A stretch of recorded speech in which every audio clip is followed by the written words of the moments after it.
Welcome to Vietnamese Vixens. Today's story is going to make you uncomfortable, and it should, because this isn't about some naive 20-something who got played in a foreign country. This is about a man who had 6 decades of life experience, who'd seen enough of the world to know better, who understood exactly what he was walking into and did it anyway. This is Willem's story, 63 years old, retired civil engineer from Rotterdam, Netherlands, widower, pensioner. A man who thought his final chapter would be about peace and simplicity in Southeast Asia. Instead, it became about a 23-year-old girl named Tuyet and the lies we tell ourselves when loneliness becomes unbearable. Before we get into Willem's story, drop a comment and let us know where you're watching from. Have you ever made a choice you knew was wrong but did it anyway because the alternative felt worse?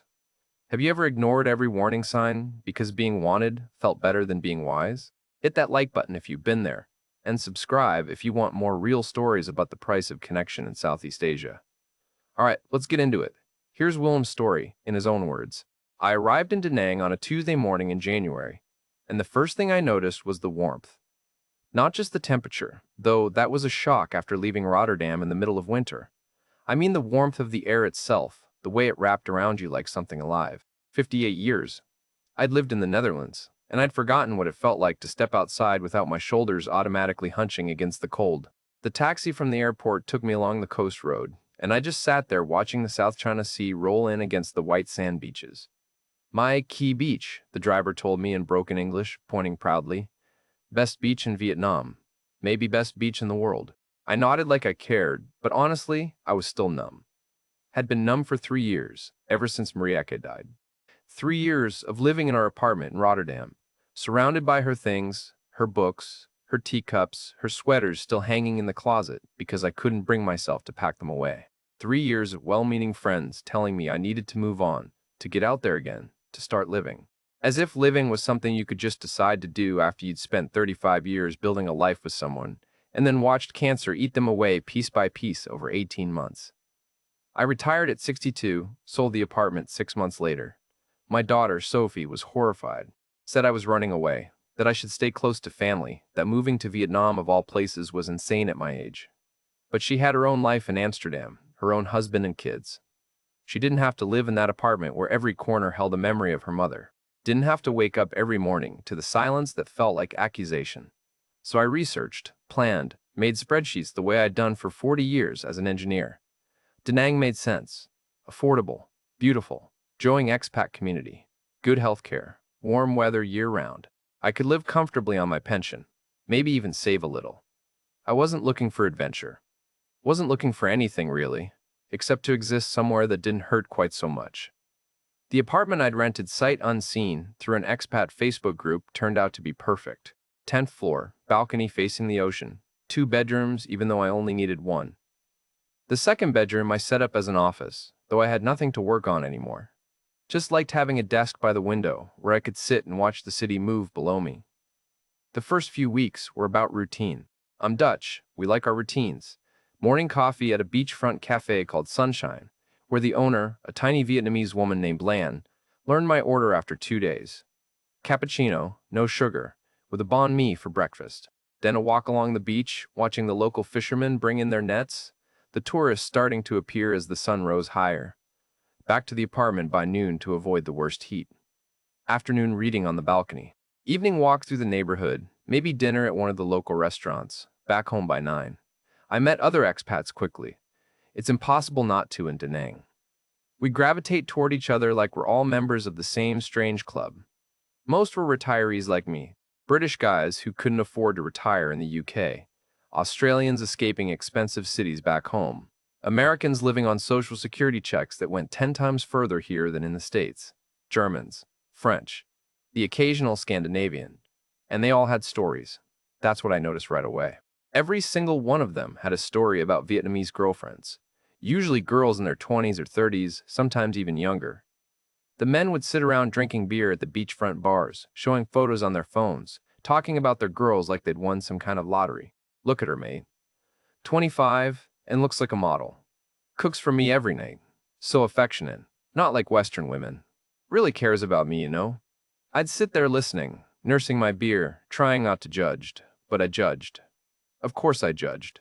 These men were in their 60s, 70s, some even older, bellies hanging over their belts, skin damaged from years of sun and alcohol, talking about their beautiful young girlfriends like it was perfectly normal, like there was any universe where a 25-year-old woman genuinely wanted a 70-year-old man for anything other than his pension. I told myself I was different, told myself I'd never be that guy. I'd been married to Marieke since I was 28. She'd been the only woman I'd ever loved, ever slept with, ever wanted. The idea of paying for companionship, whether directly or indirectly, felt pathetic to me. If I was going to be alone, I'd be alone with dignity. But loneliness is a funny thing. It doesn't announce itself dramatically.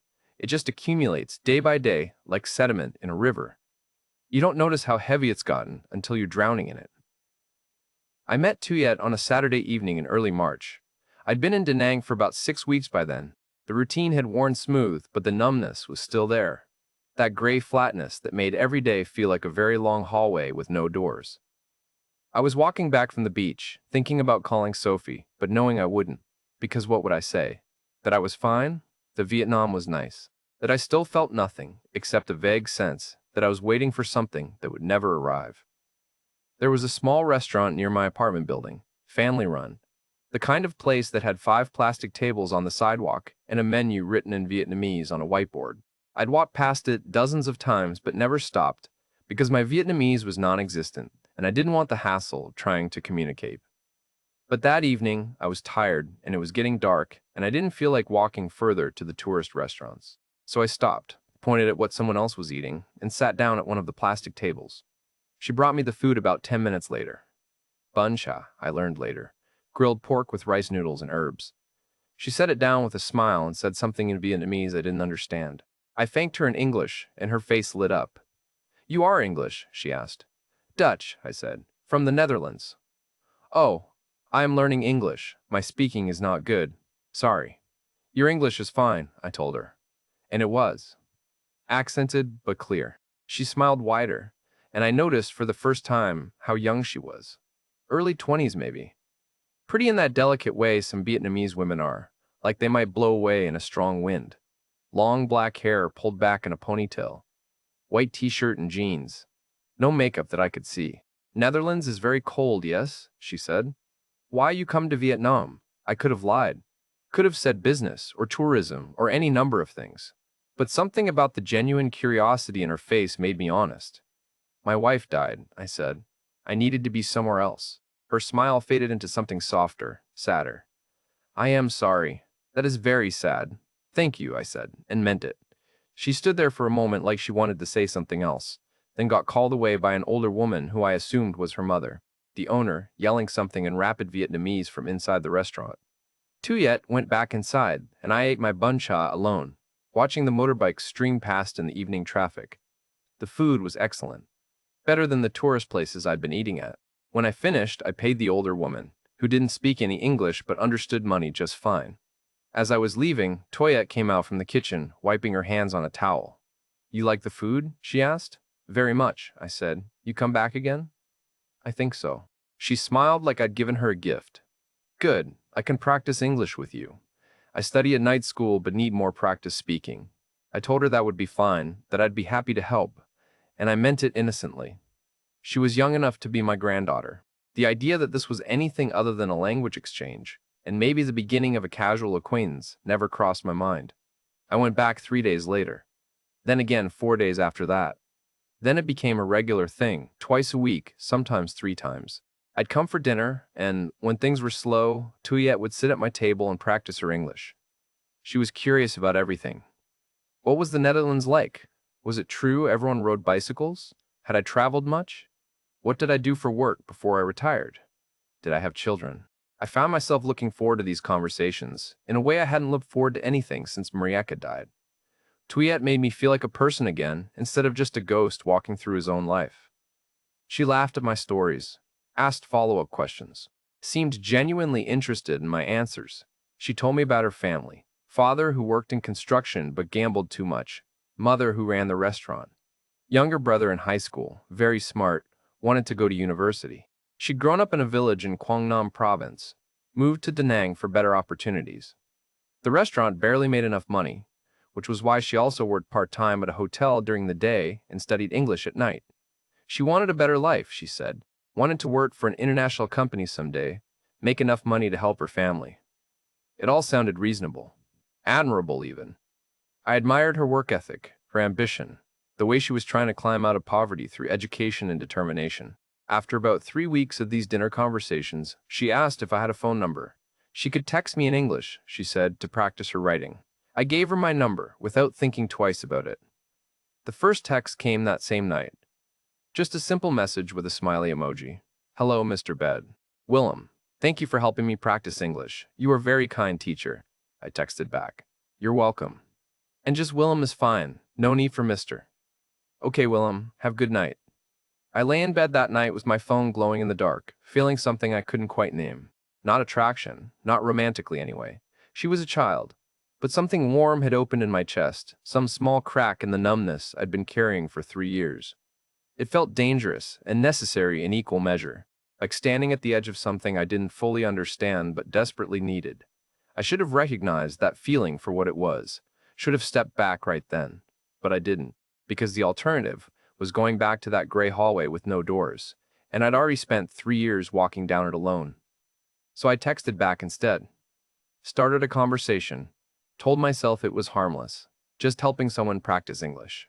Just being friendly in a foreign country. Just filling the silence with something other than my own thoughts. Just the first step toward a mistake I'd spend the next 6 months making, one choice at a time, until I couldn't find my way back to the person I used to be.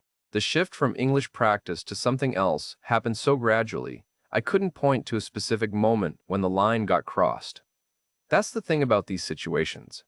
There's no dramatic turning point you can look back on and say, that's where I should have stopped. It's just a series of small steps, each one seeming reasonable in isolation, until you look up and realize you're standing somewhere you never intended to be. The texting became daily. Good morning messages from Tuyet, how was your day? Did you eat lunch yet? Small observations about her work, her classes, funny things that happened at the restaurant. I'd respond throughout the day, grateful for the distraction, for the sense that someone in the world was thinking about me. Marika and I used to text like this, constant little check-ins throughout the day. I'd forgotten what it felt like to have that connection with someone. After a month, Tuyet suggested we meet outside the restaurant. She had a day off, wanted to practice English more. Could we get coffee maybe? I said yes without hesitation. We met at a cafe in the old town, one of those Instagram-perfect places with hanging plants and industrial lighting. She showed up on a little Honda scooter, wearing a yellow sundress that made her look even younger than 23. We talked for 3 hours. She asked about my work as an engineer, what it was like to build bridges and roads, whether I missed it. I asked about her studies, her dreams, what she wanted to do with her English skills. She told me about growing up poor in the countryside, sharing a room with her brother and grandmother, how her father's gambling had put the family in debt multiple times, how her mother worked 16 hours a day at the restaurant just to keep them afloat. I felt sympathy but also admiration. She was trying so hard to build something better. No entitlement, no complaints about how unfair life was. Just determination and hope and this bright energy that made me feel less tired than I'd felt in years. When we said goodbye that afternoon, she hugged me. Just a quick, friendly hug, but I felt the warmth of it long after she drove away on her scooter. The expat community noticed immediately. Next time I was at the beach bar, having a beer with a British guy named Colin, he made a comment. Saw you in town with a young lady the other day, local girl. I explained it was just language exchange, that I was helping her practice English. Colin smiled in a way I didn't like. Right, mate. Language exchange. That's what we all say at first. I bristled at the implication. It's not like that. She's a kid. I'm just being friendly. Of course you are, Colin said, still smiling. Just be careful, yeah? These girls are professionals. They know exactly what they're doing. I finished my beer and left. Told myself Colin was a cynical old drunk who saw everything through the lens of his own failed relationships. Tuyet wasn't like the bar girls these men dated. She had a real job, real ambitions. Our friendship was genuine. But that night, lying in bed, I felt the first flutter of doubt. Was I being naive? Was there something I was missing? I pushed the thoughts away. I was 63, not stupid. I'd lived enough life to recognize manipulation when I saw it. This wasn't that. The coffee meetings became regular. Once a week, sometimes twice. We'd explore the city together. She took me to the Marble Mountains, these limestone hills full of caves and Buddhist temples. We climbed the steps together, her laughing at how out of breath I got, me laughing too, because it felt good to laugh about something. We went to Mai Beach at sunset, sat on the sand drinking coconut water from actual coconuts. She told me about her ex-boyfriend, a local guy who'd cheated on her, broken her heart, said she didn't trust Vietnamese men anymore. They only wanted one thing, she said. Didn't respect women. I found myself getting protective of her. This smart, ambitious young woman surrounded by men who didn't appreciate her worth. I told her she deserved better. She smiled and touched my arm and said, "You are different from Vietnamese men. You are gentlemen. You respect me." The touching became more frequent, her hand on my arm when she laughed, her shoulder against mine when we sat close, looking at photos on her phone. Nothing overtly sexual, just casual physical affection. I told myself it was cultural, that Vietnamese people were more physically affectionate than Dutch people, but I'd noticed myself anticipating those touches, missing them when they didn't come. 3 months in, she started sharing her family problems more openly. Her father had gambled again, lost money the family didn't have. Her mother was stressed, crying all the time. Her brother's high school fees were due, and they didn't know how they'd pay. She told me this over coffee, her eyes welling with tears, apologizing for burdening me with her problems. I reached across the table and took her hand, told her it was okay, that friends shared their burdens with each other. She squeezed my hand and said, "You are my best friend here, Willem, only person who understands me." That night she texted me, "I am sorry for crying today. I am embarrassed. You must think I am weak." I texted back immediately, "Not at all. You're one of the strongest people I know. Your family is lucky to have you." A pause. Then, "Thank you. That means so much to me. You are a very special person." I stared at that message for a long time. Special person. When was the last time someone had called me special? Marieke used to, in the early years, before the marriage became routine, before we became roommates who occasionally had sex, before the cancer. The next family crisis came 2 weeks later. Tuyet's scooter broke down. The engine was making a terrible sound, she said, and the mechanic quoted her $200 to fix it. She couldn't afford it, would have to take the bus to work and school, adding 2 hours to her already exhausting days. I offered to lend her the money before I could think about it. She protested immediately. No, she couldn't accept that. It was too much, I insisted. Said it was just a loan, she could pay me back whenever. She hugged me tight, said I was saving her life, that she didn't know what she'd do without me. I gave her the cash the next day.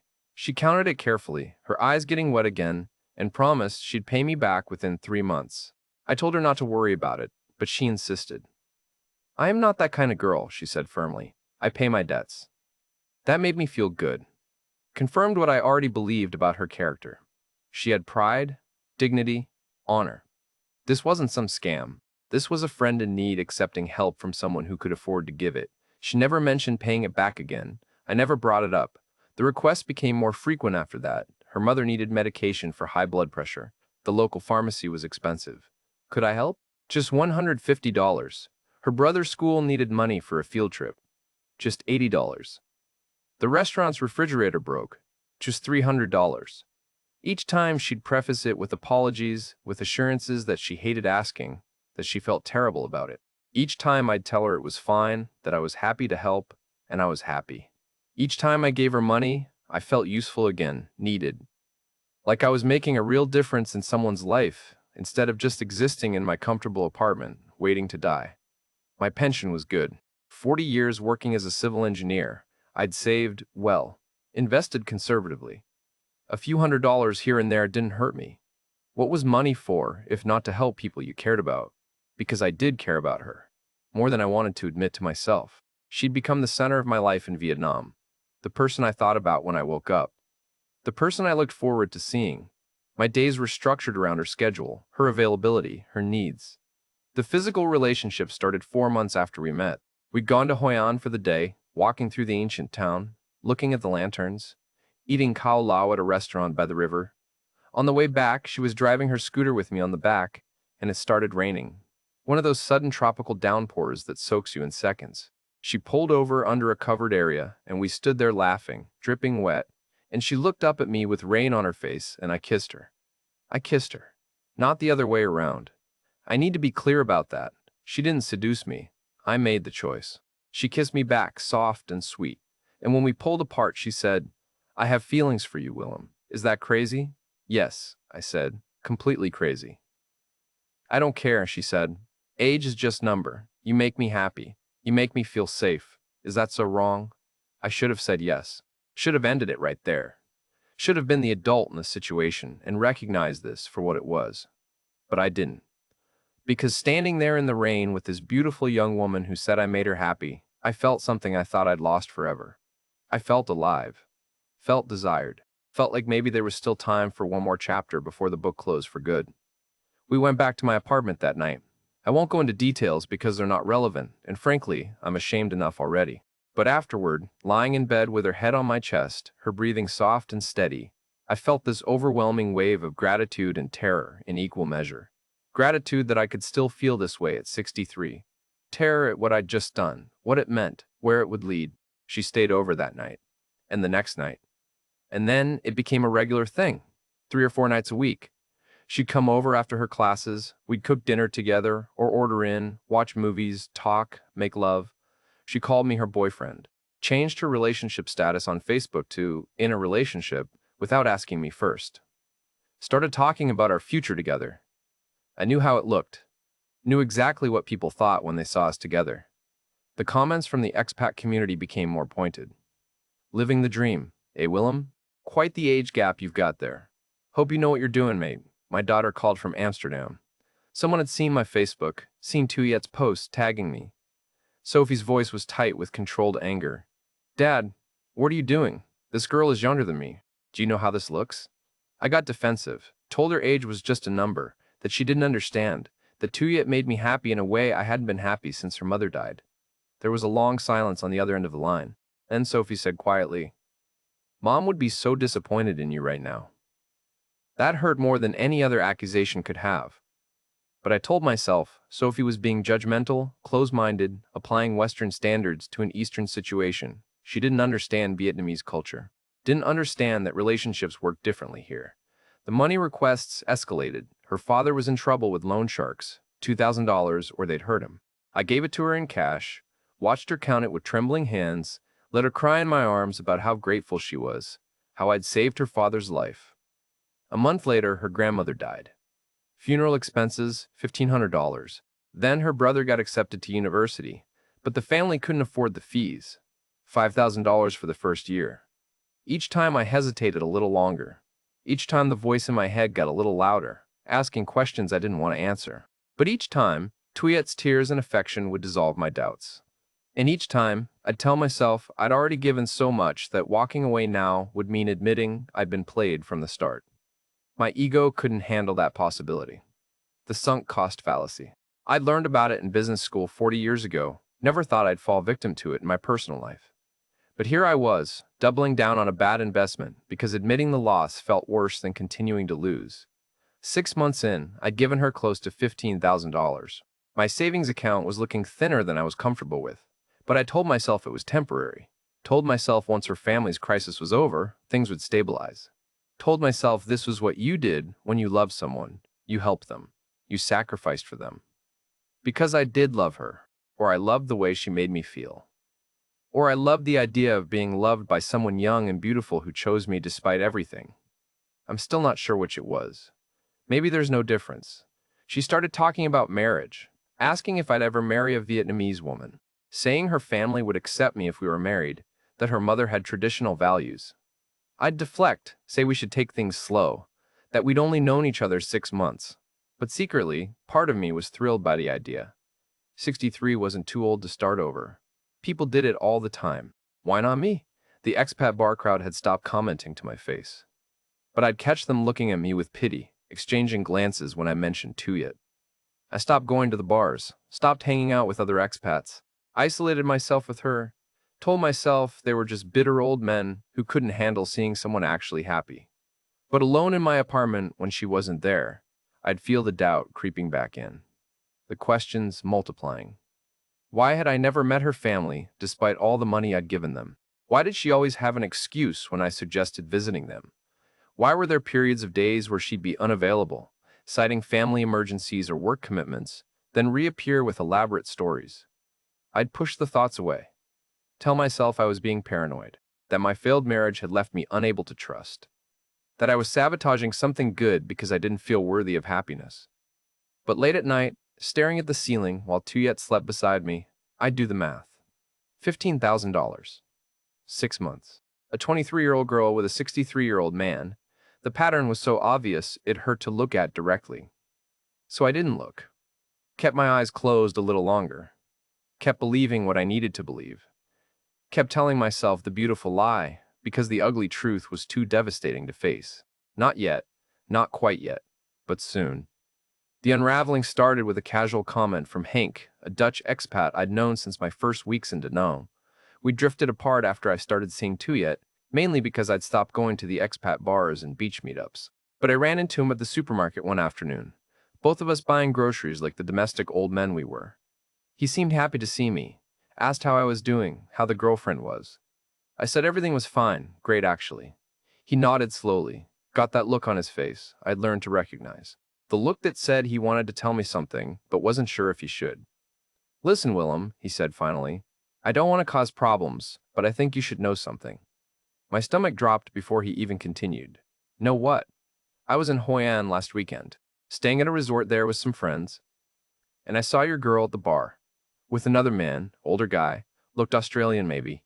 They were very cozy, holding hands, kissing. I almost went over to say something, but then I thought maybe I was mistaken, maybe it wasn't her." He pulled out his phone, scrolled through photos. "But then I saw this, took it from across the bar. I'm sorry, mate." The photo showed Tuyet clearly, same yellow sundress she'd worn with me to Hoi An months ago, sitting close to a white-haired man who had to be in his 70s, her hand on his thigh, his arm around her shoulders. Both of them laughing. I stared at the photo until my eyes burned. When was this? Saturday night, 2 weeks ago. 2 weeks ago. 2 weeks ago.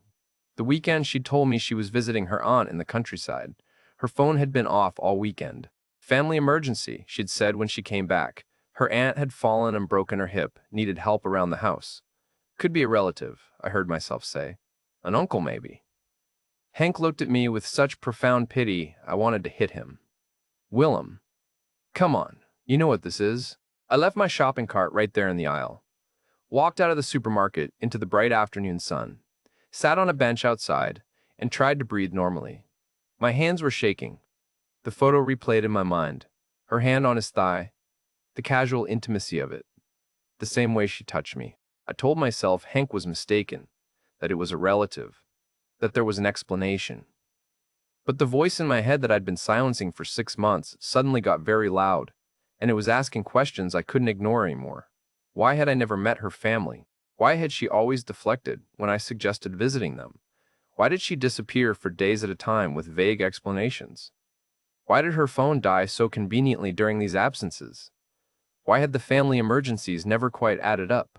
Why was there always another crisis, another expense, another reason I needed to give her money? I went home and sat on my balcony, watching the ocean without really seeing it. Tuyet was supposed to come over that evening. She texted earlier saying she missed me, couldn't wait to see me. Normal sweet messages that had made me smile this morning. Now they felt like lies. She arrived at 7, kissing me at the door like always. She smelled like jasmine and cigarette smoke, though she told me she didn't smoke. I pulled away from the kiss. "Where were you 2 weeks ago?" "The weekend you said your aunt fell." Her face didn't change. "At my aunt's house. I told you." "Why?" "Someone saw you in Hoi An, at a resort bar, with another man." Now her face changed. A flash of something, panic maybe, before the mask came back. "What? No. They are wrong. I was with my aunt. They took a photo, Tuyet." Her eyes widened. She started to say something, stopped, then said, "Show me photo." I pulled out my phone, showed her Hank's picture, watched her face cycle through expressions too fast to track. Denial, anger, calculation, then tears. Okay. I can explain. That is my uncle, my mother's brother. He live in Australia, come visit Vietnam. We have dinner, that's all. Your friend take photo wrong time, make it look bad. Your uncle. Yes, I swear. Why you don't believe me? He had his arm around you. You had your hand on his leg. That's not how nieces sit with their uncles, Tuyet. The tears came harder now. Vietnam is different. Family is more close. We show affection. You don't understand culture. I felt something cold settle in my chest. This was it.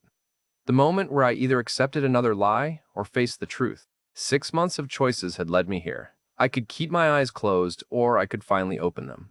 Show me your phone, I said quietly. What? Why? Show me your phone. Right now. If you have nothing to hide, show me. Her face went pale. That is not fair. You don't trust me? After everything? After $15,000 and 6 months of vague explanations and family emergencies that never end, no.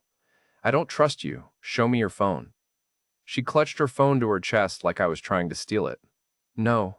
This is privacy. This is disrespect. I cannot be with man who doesn't trust me. Then leave, I said. Right now. Get out of my apartment and don't come back. I expected her to leave. Part of me hoped she would, so I wouldn't have to face what I'd find.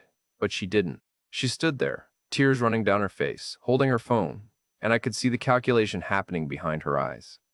How much could she salvage? What story would work? Finally, she set the phone down on the counter. Fine. Look, you will see I am telling truth. You will feel sorry for not trusting me. The password was my birthday. She'd made such a big deal about that when she said it proved how much I meant to her. Now it felt like mockery. I opened her messages, started scrolling, found the Australian almost immediately. Messages going back 4 months. Miss you, baby. When can I see you again? The money is in your account. Photos of them together. Her in his hotel room, wearing lingerie I'd never seen. Voice messages where she called him darling, sweetheart, my love. Then I found the American. Same pattern. Hi, beautiful. I deposited the money for your mother's surgery.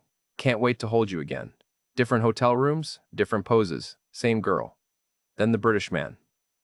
70 if he was a day, judging from his photos. Messages about meeting in Hoi An, about how much he loved her, about the $5,000 he'd sent for her brother's education. I scrolled further. Found a group chat with other Vietnamese girls, all speaking in Vietnamese. Google Translate on my phone turned it into broken English, but I got the gist. Comparing notes about their foreign boyfriends. Laughing about how easy the old men were. Sharing strategies for asking for money. Tuyet bragging about having 4 foreigners supporting her, making almost $20,000 in the last 6 months. 20,000. I'd given her 15. The others had given her at least 5 more. Plus whatever else she hadn't told her friends about. I set the phone down carefully on the counter. My hands were steady now. The shaking had stopped. Something had gone very quiet inside me. Willem, I can explain, Tuyet started. Don't, I said. Just don't. Those messages are old, from before I met you. I love only you now. The messages are dated, Tuyet, from last week, from yesterday, from 3 hours ago. She grabbed her phone back, clutching it to her chest again. Her face had gone hard now, the tears drying up like they'd never been real. You think you are so good, so innocent? You are old man who buy young girl because no woman your age want you. You know what this is from beginning. You just don't want to admit. The truth of that hit me harder than any lie could have. She was right. Part of me had known from the very first family emergency, from the first request for money, from the moment a 23-year-old girl started showing interest in a 63-year-old man. I'd known. I'd just chosen not to know. Get out, I said. You will regret this. You think you will find better. You are old. You are alone. No one want you except for money. Get out of my apartment. She grabbed her bag, still crying, but the tears looked different now. Angry tears, frustrated tears. The tears of someone who'd lost a good source of income. At the door, she turned back. You think you are a victim? You are not victim. You pay for girlfriend, same as all foreign men here. Only difference is you lie to yourself about it. At least bar girls are honest.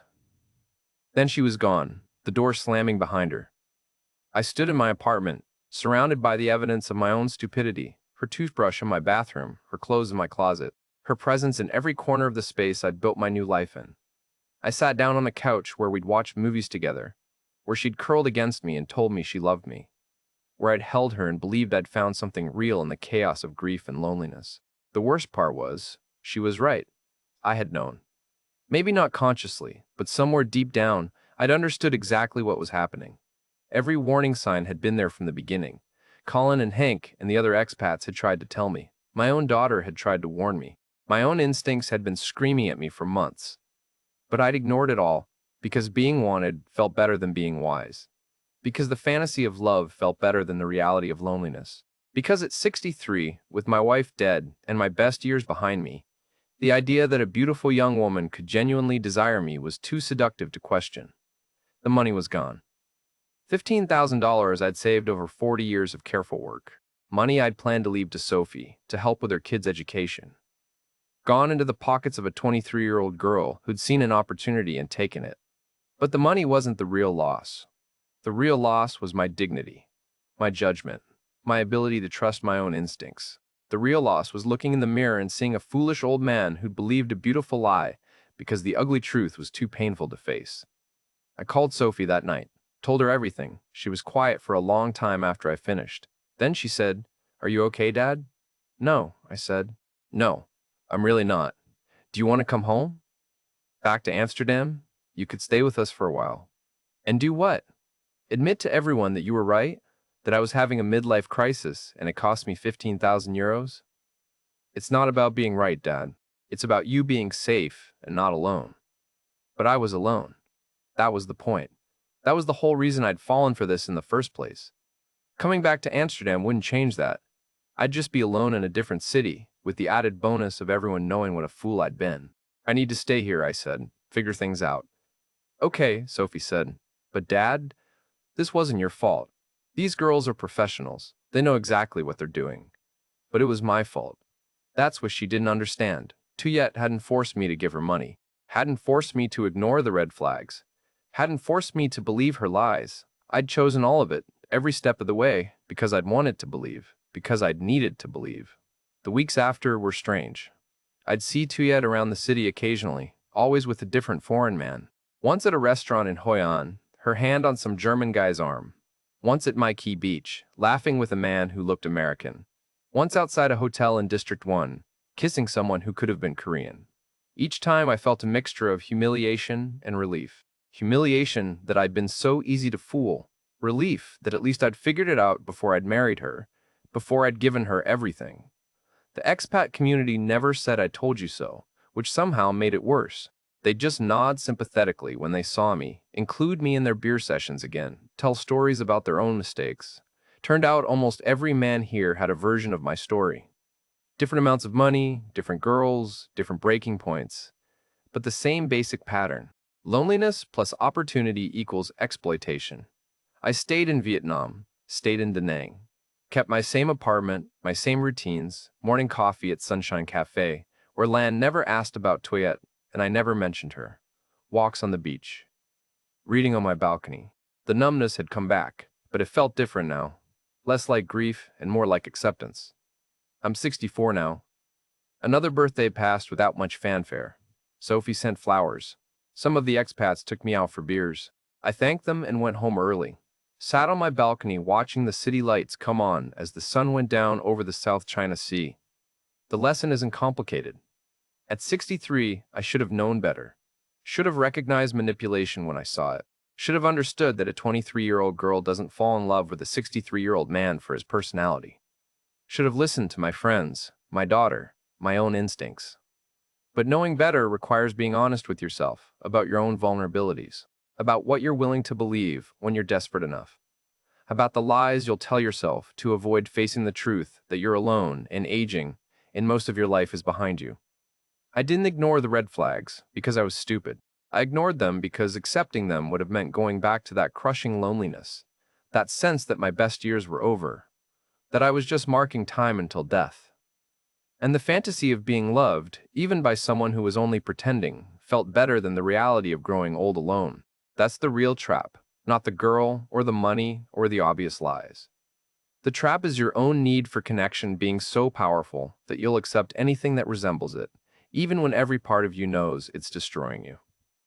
I see men like me all over Da Nang, sitting in beachfront restaurants with their young girlfriends, showing photos at the expat bars, talking about how different their girl is, how real their connection is. And I understand now what I couldn't before. They know. Deep down, they all know. They're just not ready to face it yet. Some of them never will. They'll keep believing until the money runs out, or the girl disappears, or something forces them to see what was always there. And maybe that's kinder in a way. Maybe dying believing you were loved is better than dying knowing you paid for the illusion of it. I don't know. I'm still figuring out how to live with what I know now, how to exist in the space between the fantasy I wanted and the reality I got, how to forgive myself for being human enough to fall for it. At 63, I should have known better. But loneliness doesn't care how old you are or how much you know. It just keeps eating at you until you're willing to believe anything that makes it stop, even for a little while. That's the lesson. That's the truth. Toyette taught me for $15,000. Sometimes the most expensive education is the one that teaches you what you already knew but refused to accept. And now I sit here in my apartment in Da Nang, watching the ocean roll in under the stars, carrying that knowledge like a stone in my chest. Older now. Lonelier too. But at least I've stopped pretending that being wanted is the same thing as being loved. At least I've stopped lying to myself. At least there's that.